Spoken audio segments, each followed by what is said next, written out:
This is Deborah Pardes on the Voices of Swell. It's September 2021, and we are about to start a conversation with Ross Szabo.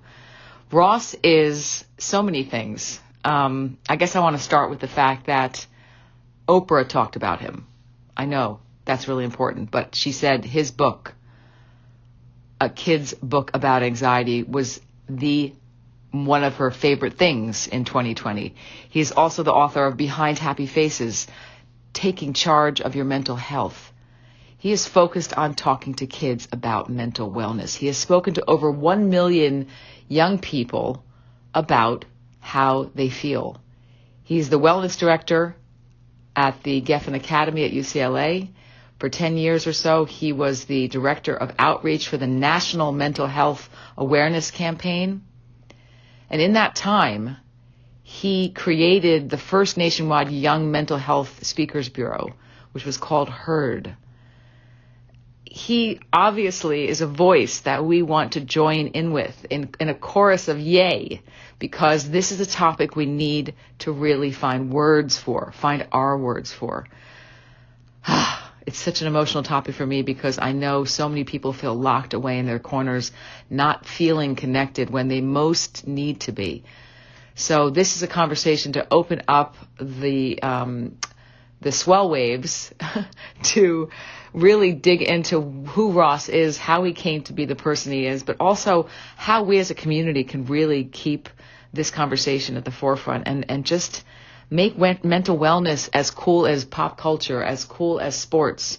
Make it something that is integrated into all those things so that we can all stay healthy and be the best version of who we are in the days that we have on this beautiful planet of ours, this aching planet of ours. Ross, welcome to Swell. I know we worked really hard to get you here. Thank you so much. You are so busy between being a teacher and being a speaker across the country and being an author. Here you are. The cool thing about Swell is it's asynchronous. You can answer and connect and exchange ideas when you can, when time allows. So I want to start this conversation, which could go in so many different directions. I sort of want to take a temperature reading and not assume anything. How are you? What's your focus right now? And what would you like to talk about here on Swell so that I can focus my questions on you and we can invite new voices in? So looking forward to hearing your voice here, and just a real pleasure. Thank you so much, Deborah. It is really great to be here and to have the opportunity to talk to you more about mental health. Appreciate the introduction. My name is Ross Szabo, and I'm excited to be on Swell and to have this conversation about mental wellness. There's a lot of things I think we could talk about. You know, I have my own personal experience with mental health disorders. I was diagnosed with bipolar disorder when I was 16 and attempted to take my own life when I was 17, and really went through the depths of so much emotional angst between the ages of 16 and 22. I had psychosis and anger control problems and a lot of severe substance abuse issues. 22 was the age where I really kind of started to figure things out and work on myself. And it's been a road to recovery since then. So I'm always happy to talk about my own personal experiences with these issues and what people should know about depression and suicidality and mental health issues and coping skills. You know, I'm a huge fan of how do you cope? How do you wire your brain? How do you take care of that? The other thing that, I'm really passionate about is changing the education system around mental health. So I'm a founding faculty member and the wellness director at Geffen Academy at UCLA. It's a school for students in grades 6 through 12. And what I was able to do there was create a program where students learn about their mental health once a week, every single week, from grade 6 all the way through grade 12. And the idea there is to teach them skills about their mental health so that they can apply them and find more balance in their life. I really think the future of mental health is being able to replicate what we do at our school in other schools in as many ways as possible. So this summer we hosted a mental health teacher training institute for teachers where we taught them how to appropriately use their personal stories in the classroom And obviously I continue to speak and create curriculum. So those are the topics I'm kind of most passionate about, is what are people experiencing? What do they need to hear about for their own mental health? And then what can we do to actually normalize mental health and change that, change the way people learn about it, normalize it in as many places as possible. My curriculum is also used on college campuses. It's used in corporations. So there's a lot that we can discuss. I'm looking forward to the conversation, and thank you so much for inviting me to it. Ross, it's great to hear your voice. I know how incredibly busy you are, the work you do as an educator, as a writer, as a leader. I want to post the Human Power Project here as a link for people to understand the reach of your work and how many organizations and schools are using it. And that's also a great place for people to read testimonials of those who have used your work to really change and shift people's mindset around the issue of mental health. I want to ask you a question about the adoption of your work initially. And I bring this up because when sex education was brought into the school systems in the 70s, there was incredible resistance because the people who were about to help disseminate the information were themselves uncomfortable with talking about this topic. When you first introduced the work you do through Geffen or through your books and into the curriculum that you now have in the Human Power Project, can you talk about any resistance you had and what that felt like and looked like for you? And do you feel that resistance came from the individuals who just couldn't handle it? Or did you feel like the resistance came from something at an institutional level? Or maybe you had no resistance, which would be amazing. But I know that difficult topics are not always adopted and celebrated by people who are difficult people. So I'd love to hear about those early times. Hi, Deborah. Yeah, that's a really good question about if there was any resistance. So I want to approach this from kind of three different places. The first place is in creating my school, Geffen Academy at UCLA, as a founding faculty member, you know, this was the impetus, right? So everyone was on board with it, and it was an exciting kind of new way to add a program to a school and to a curriculum. We did a lot of information sessions, so we had buy-in from the parents as well. And then when the students started getting the information, I would say that there was a big adjustment for them because going to school and now having to talk about your feelings and your emotions and learning about mental health was a switch for them. It did help that I was able to speak to them about my personal experiences because it normalized mental health for them. And I would say that they took to it pretty quickly. And throughout their next 4 years, it grew on them each year. And now this year, I would say that I don't have to convince students anymore that this is worthwhile. They look forward to wellness. They share in wellness. There's great conversations. From my company perspective, what was interesting was you would only be bringing my curriculum in if you were interested in bringing it in. So we didn't have the same type of resistance as sex education would have because a school would have to be committed to this and believe in it and want to do something with it. And so, using Behind Happy Faces curriculum in a school would require someone who was already interested in wanting to do it. In those experiences too, it was an adjustment for the students because they hadn't had it before. But those are two very specific cases where there's interest, there's desire, and there's somebody who wants to do it. In a majority of schools in the country today, there's still a huge fear of teaching about mental health because there's a liability issue. People worry that if you teach about this topic, then you're going to plant ideas in people's heads. And there's also a fear that, if you teach about this topic, it could lead someone to doing something. So I think overall in the country, it's still a huge need, but a huge gap in figuring out how to do it. And that's why at Geffen Academy at UCLA each summer, we're training teachers how to do this to walk them through those steps. But that's a really great question. Thanks for asking it. Thanks, Ross. You bring up a really interesting point about the sort of the timeline of students adjusting to the overtness of this conversation. And it brings me pause, because I'm wondering, from your perspective, and I know you're going to tell me that it's in the curriculum, so I'm excited to hear this. Is there an end game to these conversations? And what I mean by that is, when you were diagnosed with bipolar disease, I wonder, by the way, if it's disease is a horrible word for that. Disorder. I'm going to use disorder. So excuse me for saying dis-ease. I'm sure it's not a easeful thing, but it's more of a disorder than a disease. And respond to that, please, if you will, because language is so important. But I wanted to ask you about the end game for the mental health conversation. And of course, it sounds crazy to even think of an end game, but when you were aware of your disorder and you were treated for it and you gained a semblance of control and understanding, and then you took a whole leap of making a career out of this, your journey was really defined by who you are.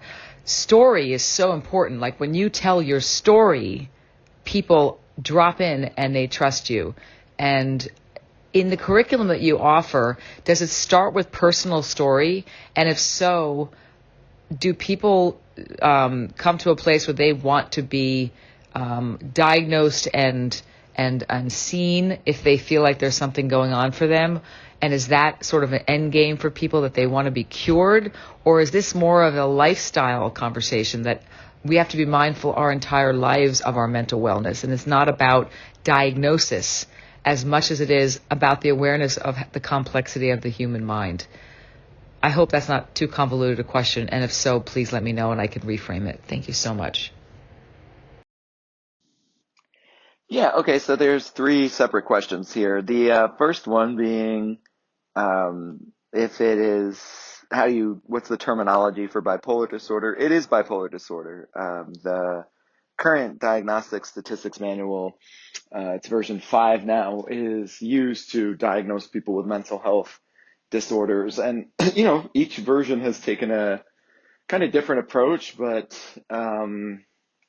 the universal thing is that it's now much more acceptable to say someone has a disorder than it is to say someone has a disease or that they are something. I never say I'm bipolar or that bipolar disorder defines me. So, I'm a person who has a disorder that's treatable, manageable. It's different for every person, obviously. Second question here was, if there are personal stories used in the curriculum. So it's each lesson starts with an introduction, and the introduction is meant to tie the relevance of the lesson to the learning objectives. So, for example, if the lesson is about mental health literacy, you'd say something like, hey, you all know the difference between a sprained ankle and a broken leg. You know the difference between someone who has a cold and someone who has the flu. We need different categories for mental health challenges. And then whoever is leading the lesson can give their own example of like a difference between having everyday stress or having an anxiety disorder. So it's not necessarily personal storytelling that everyone who teaches the curriculum has to have their own personal experience with a mental health disorder. They could have experience with a friend, a family member, or someone else. In terms of the end game for the curriculum, the end game is to teach mental health the same way we teach physical health. So most people from kindergarten through the rest of their life learn about their physical health, and they learn about it from a place of everybody should be taking care of their physical health. And then if something happens to you, you might need to do more work. The curriculum normalizes mental health in the same way, where it's mental health is something all of us have. We should all be working on it every day. And then for people who have mental health disorders, they may need more support or help. People who go through trauma, people who go through difficult life experiences throughout their life may need more support than somebody who isn't in that same situation. So I would say that the goal is to educate mental health from a public health perspective the same way we teach physical health. And that is what makes the curriculum and also my school replicable. If the ultimate goal was to diagnose people or to treat people, well, that's not replicable. Other schools can't do that. We couldn't universify that through public education or anything else. But we do have public health models for other issues that are successful in schools. And so the goal here is to use the public health model for mental health. It's really exciting that this is just growing from that model, from that other health model, and being applied for mental health. Recently, the press has really leaned into this conversation with Simone Biles, with Naomi Osaka, and then earlier, a couple of years ago, with the Weight of Gold documentary, kind of spearheaded by Michael Phelps. And when you see things like that kind of pop up on the radar of journalists, I'm sure it ripples back to you. And is there, I guess, does it help? I assume, of course, it helps. It normalizes. It makes it kind of the soup of the day kind of thing. But do you have a protocol where you use current events like this to kind of invigorate the classroom?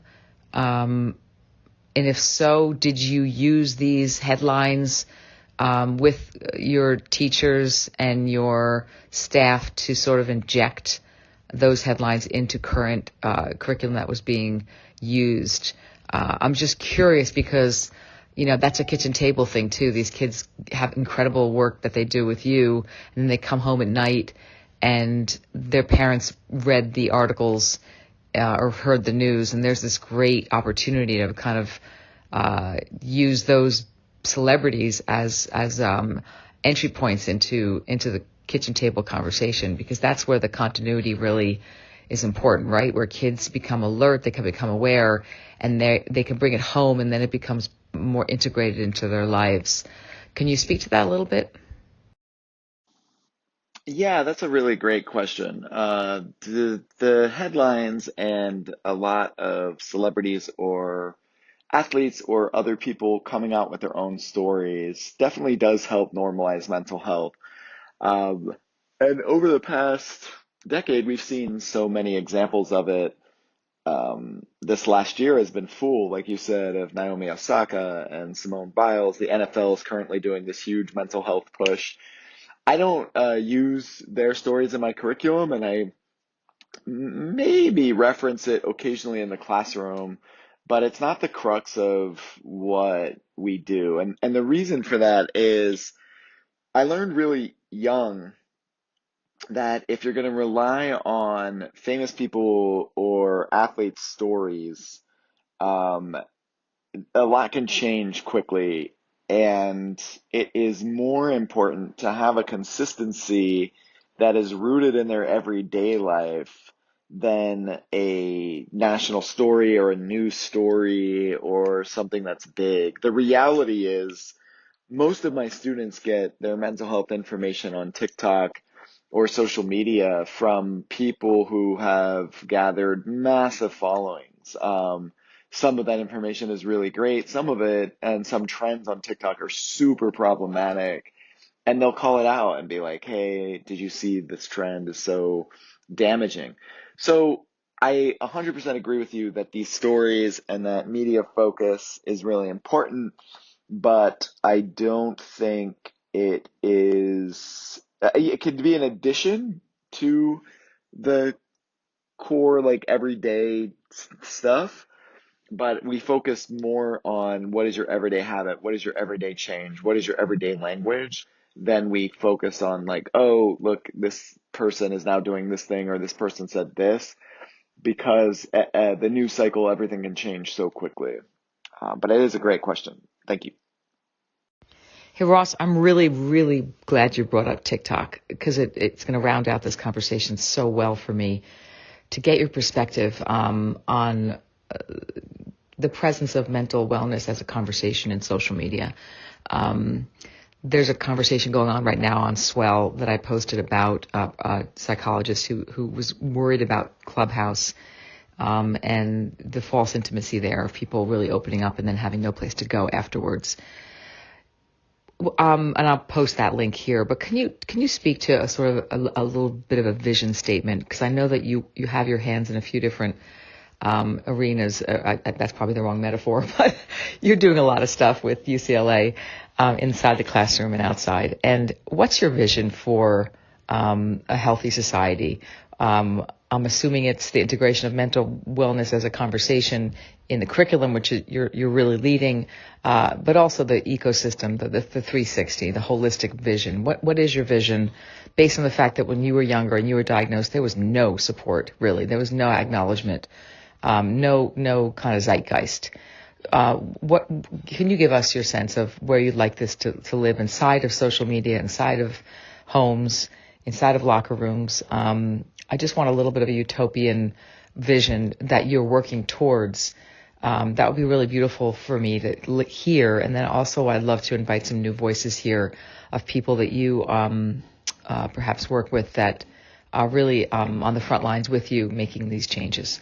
I'd really appreciate that. Thank you so much for all these great answers, by the way.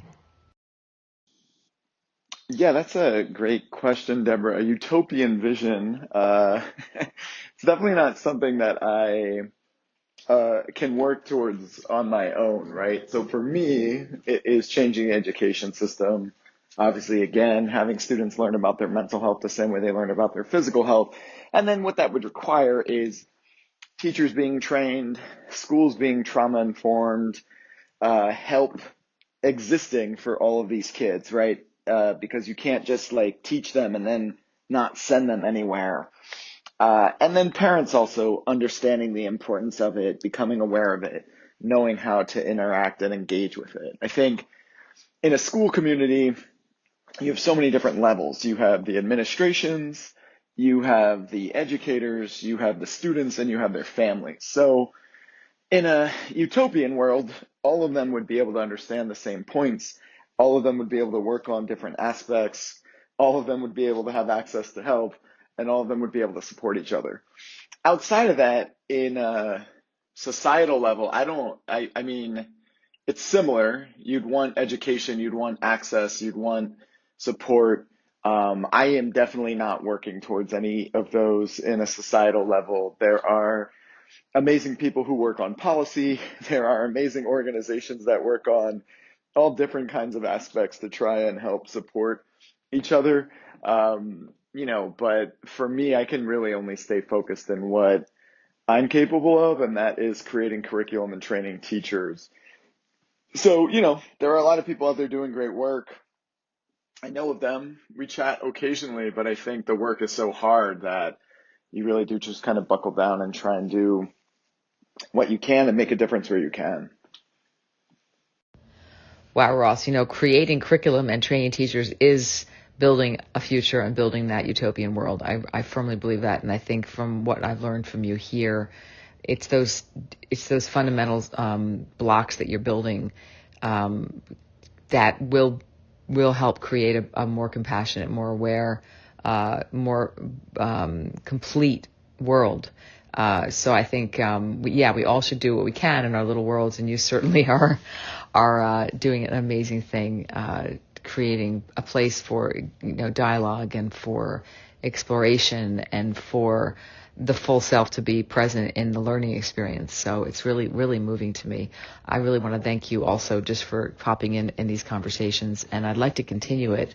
And I'd like to invite some more people to really explore the sort of the nuances of mental wellness in today's world. The ways people hide in the shadows and sort of cloak what they really want to express around how they're feeling and how they're doing.